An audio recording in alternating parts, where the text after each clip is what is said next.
नमस्कार शेतकरी मित्रांनो, आपल्या आवडत्या डॉक्टर सर्वांते चॅनलवरती आपले सर्वांचे स्वागत आहे। आज आपण या ठिकाणी मका पिकाला खास करून रेक्स बोटॅनिक्स कंपनीचे 04247 प्लस 2.8 याच्यामध्ये फेरस आहे। शेतकरी मित्रांनो, आता मका पिकाची ही वाटचाल तुरे पळण्याच्या अवस्थेमध्ये मका आज आहे।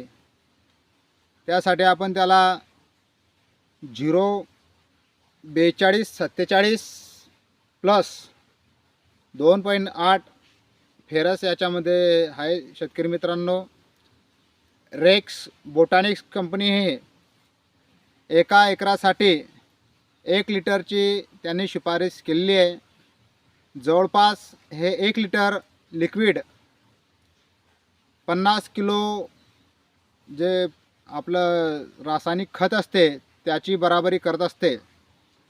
एवढंच नाही शेतकरी मित्रांनो, हे सोडल्यामुळे मकाला जो पोटॅशची कमतरता असते ती पोटॅशची कमतरता, स्फुरद आणि पालाश या दोघीची कमतरता या रेक्स बोटॅनिक्स कंपनीचे जे 04247 आहे याच्यातून भरून निघत असते।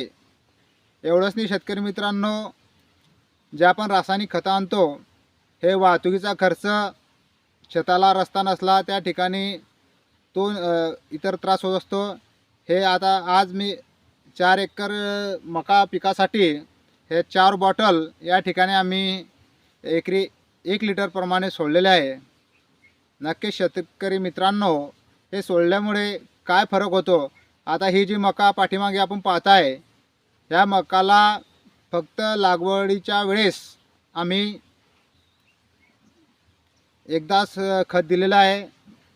त्याच्यानंतर ड्रिपद्वारेच आम्ही सर्व खतं याला सोडलेली आहे आणि फवारणीमध्ये सुद्धा आम्ही रेक्स बोटॅनिक्स कंपनीचे 10-26-26 हे वापरले होते। सोबतच नॅनो DAP, नॅनो युरिया याचे सुद्धा फवारे घेतलेले आहे। शेतकरी मित्रांनो, आपण जर का रेक्स बोटॅनिक्स कंपनीचे 04247 प्लस 2.8 फेरस हे जर का वापरले असेल तर नक्कीच कमेंट करून आम्हाला सांगा। व्हिडिओ आवडला असेल तर जास्तीत जास्त शेतकऱ्यापर्यंत शेअर करा। चॅनलवरती नवीन असाल तर सबस्क्राईब करा, जेणेकरून नवीन येणारे व्हिडिओ तुमच्यापर्यंत नक्कीच पोहोचतील। जय हिंद, जय महाराष्ट्र।